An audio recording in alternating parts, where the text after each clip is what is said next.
Hello, everyone. My name is Dr. Pallavi Gowda. I'm an internal medicine doctor in Rockville, Maryland.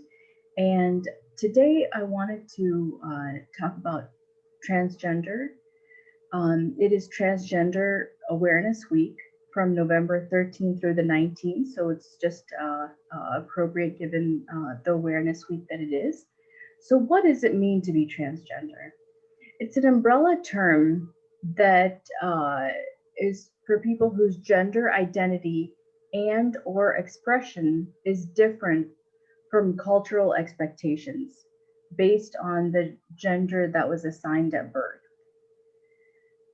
Being transgender does not imply any specific sexual orientation. Today, my guest with me is Mr. Brian Keating. Brian, you want to say hello? Hello. Thanks for having me. Sure, sure. So, it's Transgender Awareness Week, and I wanted to just mention that I myself, reading up on it, it is 1 week before the celebration leading up to Transgender Day of Remembrance. This memorializes victims of transphobic violence.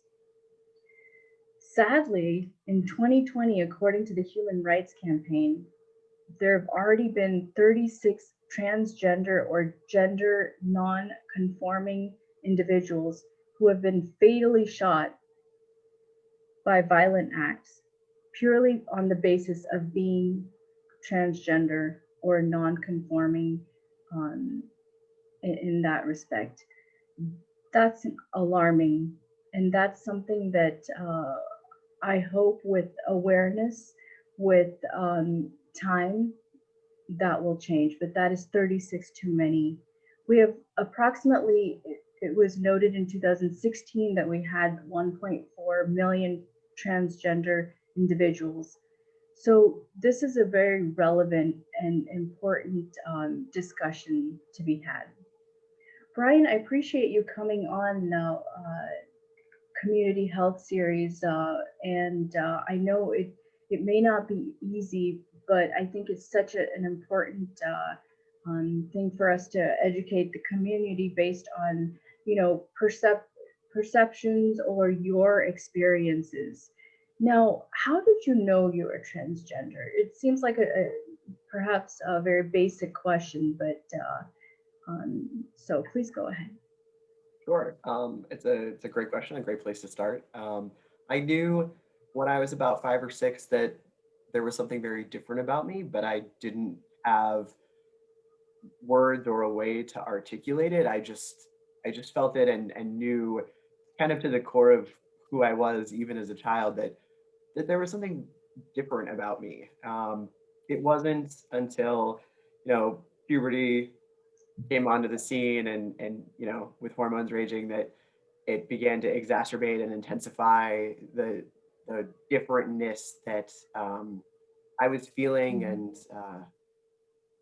the initial reaction for me was, oh well, I must be gay, I must be lesbian, because that was the word that I had at the time to say this is a different something. Surely I must be in this different box because I am different, and that was the only different box that I was aware of. It wasn't until I got to college um, that I even myself became aware of uh, the word transgender and what it meant, and that there was an entire community of individuals who identify as transgender, and all the different slices and ways that transgender, folks can be.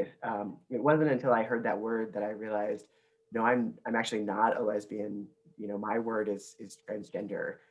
It is my gender identity that has been out of alignment my entire life. And so I was in my late teens, early 20s when I first was able to claim that word that finally felt like me. Mhm, mhm. Interesting. So tell me, what is the difference between gender identity and sexual attraction? Sure. So there's there's kind of for how I see it and how I perceive it, only speaking for myself, there's kind of three things. There's biological sex, which is the sexual organs that you were born with, your hormones, the body in which you were born. And then there's gender identity, which is the gender that you identify with.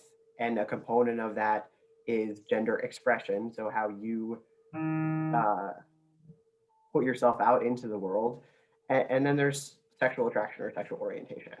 Um, they're often all lumped together as one or similar things. And there are similarities and some interconnections between biological sex and gender identity in some cases, but sexual orientation is really a separate thing. It's who you love, it's who you're attracted to. It is not connected to your gender identity. Sure, sure. And tell me about the transition process for you. I can imagine, childhood might not have been easy if you had to be a victim of bullying. What was that experience like? Sure. So yes, as a kid and a teenager, I was definitely bullied. Um, I I as I mentioned, I felt very different, and I'm not sure I was able to mask my feelings of being different. And I think that bullies that I interacted with had, picked up on that of, those kids knows they're different. We're gonna pick on that. So I did, and a lot of the bullying that I experienced, I think, was because um, I didn't fit in with girls and I couldn't fit in with boys, and I just was stuck in, a Mhm, gender purgatory in the middle that I couldn't break free from as a child and a young adult. mhm. Um, the transition process for trans folks is it's different for everybody. Um, and every trans folk needs to find the path of transition that's right and best for them. It's not going to be the same from person to person. Um, my path actually started with a social transition, which means I took a nickname that was a derivative of the name given to me at birth, um, that felt comfortable enough, but was different from that name given to me at birth, that I could exist under that nickname for a while, until kind of outgrew it, like a kid in a shoe. It just didn't fit anymore, and no matter how hard I tried, I couldn't force myself into it. Um, and that was when I realized, like, I need to take that step, and I need the world to know me as Brian, just as I want to introduce Brian to the world. So I changed my name legally. And after changing my name legally, I was able to change my gender marker on all of my legal documents, my birth certificate, my passport, social security card, so that I really, truly, on paper, was Brian, that I am Brian. And I for a while I was comfortable with that. That was enough. It wasn't until about almost 10 years after I started my social transition, that I personally just felt like I needed to do more. I needed to do more so that I would wake up in the morning and see the person that I've always wanted to see in the mirror instead of just the shadow of an expectation of someone that could be. And for me, the path I chose to take there was to start testosterone, so that my face would change and my voice would drop, and I'd start to be able to see and feel myself existing in a way that I could only have dreamed of before. Sure, sure. Thank you for sharing that. Being a doctor, I want to also talk about some of the experiences you've had with trying to find uh, the doctor that aligns with your wishes in terms of how to be called, even the gender pronoun, right? So, tell us about that. What do you look for in a doctor? What do you what are some signs of what you don't want to see in a doctor? So, the very first thing that I look for in a doctor is humanity. Is this provider going to care for me as a human being first and foremost, and not a label, not an identity, but a human. And from there, there's basic respect, using the correct pronouns, using the correct name, and understanding that there may be things out of alignment between my pronouns and my name and the body that I walk through the world in. And what I mean by that is, an example is in my early 20s, as I was just figuring things out or still trying to figure things out. Um, I got a terrible sinus infection and I went to like an urgent care clinic, and I told the intake folks my name and pronouns, and it was different than what was on my ID and insurance card.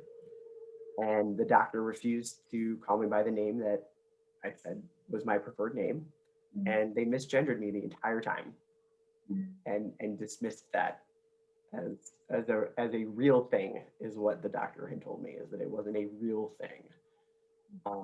So what I look for in a doctor is someone who's not going to do that, who's going to hear what I'm saying and take that at face value, rather than um, dismissing it or trying to explain it back to me as if it is not a real thing, as if I am not a real person. I'm so sorry that you've had that experience. I hope when people see this, they'll be more cognizant of just, even if nothing else, using the correct gender pronoun that the individual wants. That is the correct one. Yeah. And so in terms of kind of a follow-up question to that, probably is, so if you see someone and you when are you hesitant about going to someone? Is it just as we talked about, the gender pronoun? Are there any other things? Yes. So because I was born into a female body and that is not how I identify, there are unfortunately some medical things that I have to make sure I'm taking care of the body that I'm in, and there are medical procedures that are extremely uncomfortable for me. I think to a certain extent, they're really uncomfortable for anyone, cisgendered women too. But there's an extra dimension of like, oh my God, this is awful. Why do I have to do this? It comes with anxiety and, you know, anxiety to the point of feeling nauseated that I have to even do this, that I have to expose my body to someone that I don't really know, and when I don't even like them myself, that kind of thing. And I think something that I've learned with healthcare providers, in my experience, is if I could share, is that a, a trans patient is probably possibly extremely uncomfortable in their own skin, in the body that they're in. And a medical procedure that you may need to perform, it could only amplify that discomfort. And if you're uncomfortable and don't understand, the best thing to do is start from humanity. It is a human being that is uncomfortable and scared.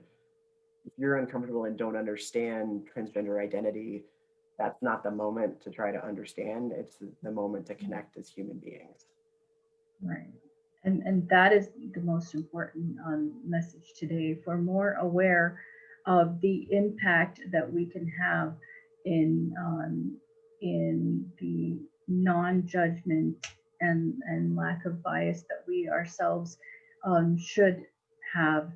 Then we can be more human, right, and have that human connection. And I think that just even in my experience speaking with you, the most important thing I've learned is it's okay to not know, and asking is the best thing. Because I remember thinking, oh, is he gonna get offended if I ask this or if I ask that? But honestly, in my experience now, after having a few trans patients, just asking and saying, and if it comes across as empathetic and in the